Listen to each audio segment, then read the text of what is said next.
I'm Karen, 33 years old, happily married to William, who's also 33, and together we have our precious 3-year-old daughter, Evelyn. William's family is deeply rooted in education. They run a successful tutoring center, with both his parents being former teachers and William holding a teaching license himself. Academia runs in their blood. It's surreal sometimes to think I'm part of such a distinguished family. Initially, my own parents and friends were apprehensive, but their worries were unfounded. The truth is, William's family is wonderful. Despite my more sporty inclinations, they embrace me wholeheartedly. My mother-in-law was especially delighted to gain a daughter. Though I felt a bit nervous initially, my buoyant and outgoing nature helped bridge any gaps. I chose to be authentically myself, and through that, we cultivated a strong and loving relationship. I'm a certified arborist, specializing in the health assessments, pruning, planting, and relocation of trees, along with offering consulting services. Achieving my certification required rigorous study, and even now, in the field, it remains physically demanding.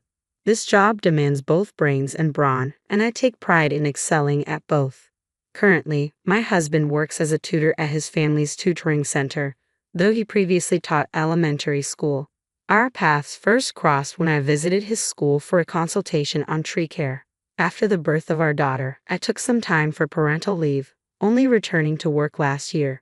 With our little one still in her tender years, family takes precedence, a balance thankfully supported by my understanding workplace. Nonetheless, there are occasions when I struggle to make it home in time for pickup. In such moments, I'm grateful for the assistance of my mother-in-law and the flexibility of my husband, who steps in whenever possible. It's a life filled with fulfillment, supported by a network of understanding and assistance. In my married life, there was one individual who brought some challenges. My sister-in-law, married to my husband's brother. My husband has 2 siblings and he falls in the middle. The youngest brother remains unattached, while the eldest, Richard, is married to Sarah, the source of my concerns. Sarah is primarily a homemaker but also lends a hand with the financial and administrative tasks at the tutoring center. She and Richard have a 5-year-old son, and it appears they're gearing up to enroll him in a private elementary school. The first encounter with Sarah, during a visit to my in-laws, revealed her distinct demeanor. She was petite, impeccably dressed, with neatly styled hair, and her smile was captivating. Yet beneath that exterior, there lay another side to her. It was in the midst of assisting my mother-in-law in the kitchen when Sarah momentarily stepped away. Suddenly, her tone transformed as she confronted me. "Could you not put more effort into your appearance?" I was taken aback. The Sarah who had just been smiling seemed like an entirely different person. "You always seem to wear clothes that are worn and unkempt. Don't you realize you stand out for the wrong reasons? It's embarrassing." These clothes are just practical for me, especially since I'm constantly chasing after my little daughter," I explained. "I understand, I have a child too," Sarah responded with an exaggerated sigh, hinting at more she wanted to convey. However, her demeanor swiftly reverted to its usual state upon seeing my mother-in-law approaching. "Oh, what's the conversation about?" my mother-in-law inquired as she re-entered the room. "Just chatting about childcare," I replied, noticing Sarah's rapid shift in tone. It was almost as if she had a built-in switch that activated whenever my mother-in-law was around. My mother-in-law gave me a quizzical look, silently asking if that was the case. "Yes, just discussing our kids," Sarah chimed in, appearing content with the explanation. Skinny Sarah's snide remarks didn't particularly intimidate me, but I couldn't easily brush off her level of sarcasm, especially without causing undue concern for my mother-in-law. It's not uncommon to hear about tensions with in-laws. It's practically a universal experience, what with the notorious mother-in-law factor. In contrast, my mother-in-law is a beacon of support, always championing my career endeavors. I initially believed I could deflect my sister-in-law's barbs effortlessly. However, every encounter seemed to escalate her belittling behavior. During a hurried work errand, I unexpectedly ran into Sarah, engaged in conversation with a group of her acquaintances. Offering a polite greeting, I acknowledged her presence. "Hello, Sarah." "Oh, hi there," came her response.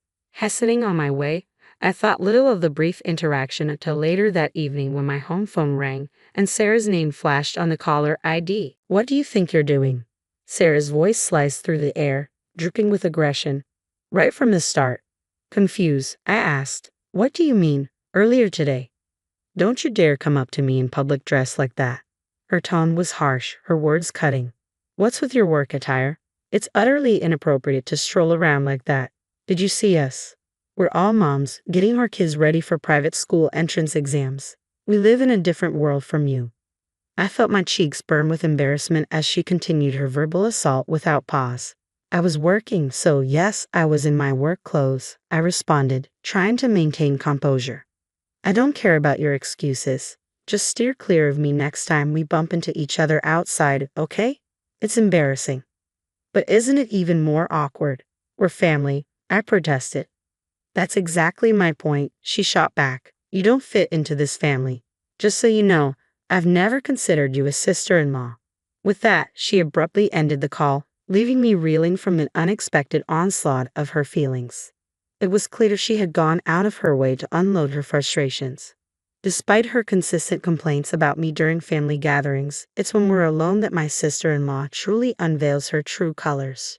She prides herself on being a fashionable, high-society woman hailing from a well-to-do family. While I respect her preferences, I can't comprehend her incessant need to belittle me simply because I don't conform to her standards. Sure, she may sport elegant attire paired with athletic accessories, but why the excessive collection? I often wonder if her reserved husband, my brother-in-law, indulges her shopping sprees. Perhaps he's oblivious to this side of her personality. It's just part of who she is. I've refrained from sharing these observations with my brother-in-law and mother-in-law, opting to confide in my husband instead, given the mounting stress. Really? She doesn't strike me as that type. He initially brushed it off. However, a few days later, my mother-in-law reached out, extending an invitation to a family dinner scheduled for the upcoming weekend. We live roughly 30 minutes apart by car. Typically, my mother-in-law doesn't meddle in our households. However, she insists on bringing the entire family together for special occasions like my father-in-law's birthday, Thanksgiving, and Christmas. This time, it was because my father-in-law's birthday was approaching. We managed to secure a private room at his favorite steakhouse this time around. It's our inaugural visit as a family, and the anticipation is palpable. I hope you're looking forward to it, my mother-in-law remarked. Oh, absolutely. Thank you, I replied, genuinely excited, albeit dreading the inevitable encounter with my sister-in-law. You don't seem too thrilled. Is work keeping you busy? She inquired. Oh, I'm fine, really, I quickly reassured her. Uh-oh, had my tone given away my apprehension? I hurriedly attempted to dispel any concern. Karen, if there's anything troubling you at home, please don't hesitate to tell me, okay? She pressed further. Our home. Everything's under control. Even when work keeps me late, you've been a tremendous help. I truly appreciate all your support, I responded. It's not about your family, though, she clarified. Ha! I was puzzled, failing to grasp her meaning. The weekend finally arrived, ushering in the much-anticipated dinner party in honor of my father-in-law's birthday. It was an opportunity to shower him and my mother-in-law with gratitude. I made a silent vow to immerse myself in the celebration and not allow my sister-in-law's venomous demeanor to dampen my spirits. Setting out early from home, I entered the private room at the restaurant with a sense of relief. My father-in-law, mother-in-law, brother-in-law, and sister-in-law had yet to arrive. I'd arrived ahead of schedule to ensure my father-in-law wouldn't be kept waiting on his special day, and also, if I'm honest, to minimize any interaction with Sarah. However, just as I settled in, my brother-in-law and Sarah made their entrance. Hello, I greeted them, mustering a polite smile. Hi, Karen, Sarah responded coolly. Richard, good to see you, I added, attempting to maintain a cordial atmosphere. While my husband and brother-in-law engaged in conversation, Sarah wasted no time in approaching me, her gaze sweeping me from head to toe before emitting an audible sigh. What on earth are you wearing? Sarah's disdainful remark sliced through the air, delivered in a hushed tone as if attempting to avoid detection. It was the usual start to her demeaning comments. I forced a tight-lipped smile, trying to maintain composure. Is this really the appropriate time or place for this? I questioned through clenched teeth. I chose this dress with the occasion in mind. Is it not suitable? It's not like it's from some high-end brand or anything. It's rather surprising you'd show up in such a cheap ensemble, Sarah continued, her tone dripping with condescension. And those shoulders of yours for a woman, they're quite broad. The dress doesn't flatter you at all. And your accessories? Just a wedding ring? And no nail polish. Your hands look rough.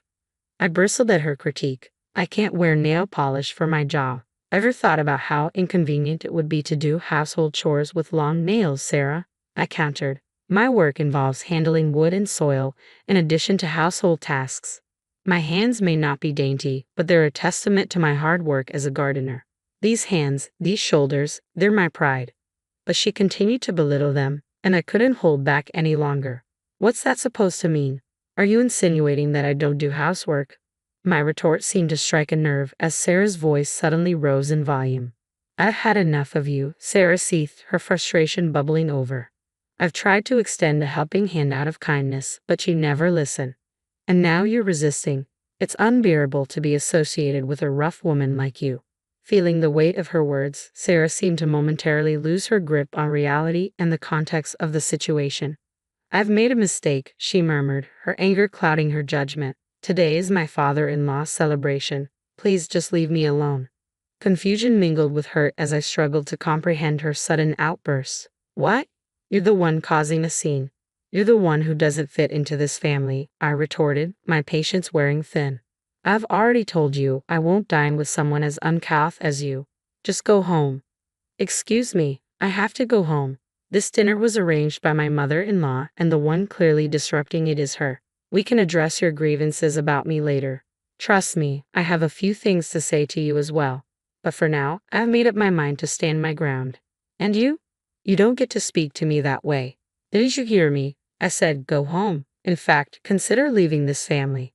Just as my husband began to approach, responding to Sarah's escalating voice, the door to the private room swung open. It's you who should be leaving, my mother-in-law entered calmly yet assertively. Following her were my father-in-law and their youngest son, John. My mother-in-law gently shut the door behind them, signaling the end of the confrontation. What? Sarah's fiery demeanor seemed to evaporate as she suddenly realized the gravity of the situation. Her mouth opened and closed in disbelief, words failing her momentarily. What's going on?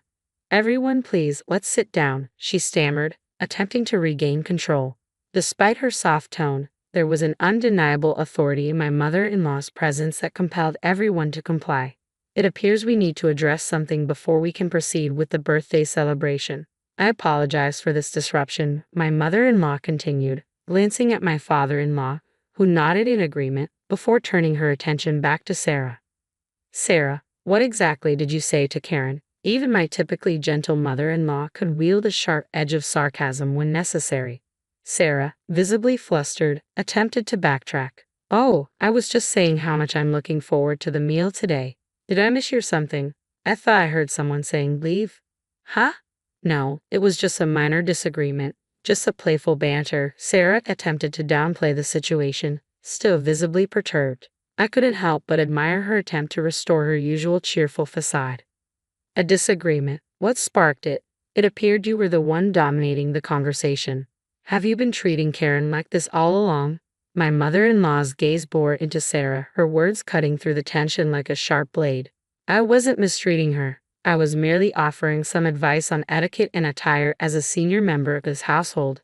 Sarah defended herself, though her explanation rang hollow. Everyone should have the freedom to dress as they please as long as it's respectful. Karen's attire wasn't out of place. She simply chose non-branded clothing and kept her makeup and accessories minimal. I thought she should avoid causing embarrassment for you and the rest of us.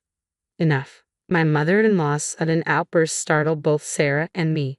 The three brothers and my father-in-law were well aware of how formidable my mother-in-law could be when injured, but they remained composed, diverting their attention to the children with picture books and gentle conversation to ease the tension.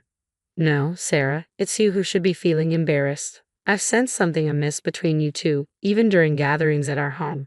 Initially, I assumed you were engaged in friendly chats, my mother-in-law continued, her tone cutting through the air with precision. Huh? Yes, friendly chats, exactly, Sarah chimed in, her desperation evident in her eyes as she cast a pleading glance my way. However, avoided meeting her gaze. For the record, Karen never once complained about you. She extended kindness, hoping you might eventually change your approach, but instead, you chose to escalate, my mother-in-law asserted, her words carrying a weight of disappointment. Stammering, Sarah attempted to formulate a response only to be met with my mother-in-law's unwavering scrutiny. And you always dress impeccably with an extensive collection of handbags. My mother-in-law continued, her tone growing sharper. But where does all that money come from? Just as Sarah thought she had regained control of the conversation, an unexpected question left her stunned. That money? It comes from we compensate you for your assistance with the tutoring center's finances, she stammered, her attempt at an explanation faltering. Even if my son has given you permission to use those funds as you see fit, it hardly seems sufficient to account for your lavish purchases of designer clothes and handbags. Well, you see, Sarah began, her voice trailing off as my mother-in-law's pointed inquiry pierced the air. Are you taking advantage of your position overseeing the household finances to fulfill your own desires? My mother-in-law pressed further. What do you mean? Sarah's confusion was palpable, her words stumbling over each other in a desperate attempt to deflect the accusation. I couldn't help but share in her confusion. I, too, had often wondered about the source of their wealth. Initially, I had assumed my brother-in-law was simply a generous provider. Perhaps he entrusted all financial matters to Sarah. It troubled me to think he might have been oblivious to their spending habits, perhaps swayed by Sarah's facade of being a dutiful wife. In that light, I almost felt sorry for him. So, you've been splurging recklessly, and now you're considering sending your child to a private school? My mother-in-law queried. Surely, you've been setting aside funds for their education, haven't you? Well, you're not suggesting we foot the bill, are you? Sarah hesitated, her response tinged with uncertainty. No, not at all, but he's your beloved grandchild after all. It became clear that Sarah had been counting on my father-in-law and mother-in-law's financial support all along. Naturally, we adore our grandchildren. We're prepared to assist them financially if necessary, my mother-in-law affirmed. Really? But only after you're no longer living under our roof? I interjected, taken aback by the implications. What? No, that's not what I meant. I apologize for telling you to leave, Karen, Sarah interjected, addressing me by name for the first time. You'll forgive me, won't you? We're practically sisters, after all. Sisters only as long as you're married to my brother-in-law. My mother-in-law glanced at me, silently encouraging me to continue. Even if it's official, I don't want to consider you family. I don't see you as a sister, I stated firmly. Sarah's response was a startled noise, clearly caught off guard. And that's not all. It seems you've been dipping into the funds from the tutoring school, my mother-in-law continued, her words landing like a bombshell. Sarah was rendered speechless, her eyes widening in shock. Is that true? I couldn't hide my surprise at my mother-in-law's revelation.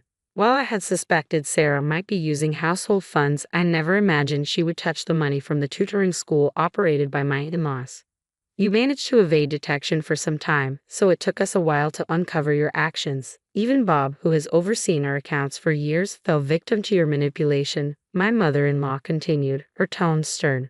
Sarah's complexion paled visibly. You've been making purchases like gift baskets for our suppliers, showing appreciation to teachers, and hosting seminars, all under your purview. The expenses on the receipts gradually escalated. You offered excuses, claiming you were fulfilling birthday gift requests or acting on behalf of me or my son. But that's simply not. Sarah interjected, her voice shaky, attempting to deny the accusations. You've been purchasing items under false pretenses, mislabeling them as gifts. This is unprecedented. But Bob trusted you as our son's wife. He was informed that you were treating part-time lecturers to lunch, but in reality, you were indulging in tea and dining with your circle of friends, my mother-in-law continued, her disappointment evident in her voice. The suspicious transactions on the receipts began to multiply, and Bob eventually brought his concerns to our attention. Even before that, our son had initiated an inquiry after noticing irregularities, she added, her tone growing increasingly grave. What? You've betrayed the trust of everyone who believed in you. It appears that appearances matter more to you than anything else, my mother-in-law accused. Sarah turned to my brother-in-law, as if pleading for assistance, her voice barely above a whisper. However, he met her gaze with a cold stare, remaining silent. And if all these allegations hold true, I can hardly blame him, my mother-in-law continued, her gaze shifting to me. Karen, on the other hand, is the epitome of selflessness. While she may not prioritize fashion, she consistently places the needs of her family and her profession above her own. You may not take an interest in her work, but being a certified arborist is a remarkable achievement. I have no doubt she worked diligently to attain it. As Sarah sat there, rendered speechless and defeated, my mother-in-law shifted her focus to me. Unintentionally, tears welled up in my eyes at her unexpected words. "I admire her," my mother-in-law began, her voice carrying a tone of genuine respect. "I believe that if she wishes to continue her work, it's our duty to support her. Have you ever witnessed her in action? She's vibrant, unafraid to get her hands dirty or soil her clothes. And yet, you ridicule her." I remained silent, overcome with emotion, while Sarah was unable to muster any retort or defense. She simply hung her head in shame. "While our tutoring school may not boast the grandeur of major corporations, we prioritize our teachers and students, earning their trust," my mother-in-law continued, her words resolute. "We've steadily grown by addressing each student's unique needs and those of their families. What truly matters are the people and their hearts. It's you who doesn't belong here. It's you who should leave." My mother-in-law's decisive stance left an indelible impression on me. Sarah, who had meticulously crafted an image of a flawless, sophisticated wife, was abruptly ousted from her affluent family. Despite attempts at reconciliation from my brother-in-law, Sarah's refusal to acknowledge her misdeeds and her simmering anger led to the serving of divorce papers. With the truth of her embezzlement exposed, Sarah's hopes for compensation vanished, leaving her with nothing. Meanwhile, my brother-in-law, supported by our father-in-law and mother-in-law, vowed to maintain stability for their son. Sarah, who habitually prioritized her own desires, would vent her frustrations onto her son when things didn't go her way. Yet the young boy remained resolute, finding solace in the reassurances of his father and grandparents. Although Sarah had insisted on sending him to a private elementary school against his wishes, he now enjoys carefree days spent playing with our daughter, free from the pressures of forced academics. Naturally, my husband and I are eager to offer our support in any way possible. During a relaxed day spent at my in-laws' home, my mother-in-law approached me with a heartfelt apology.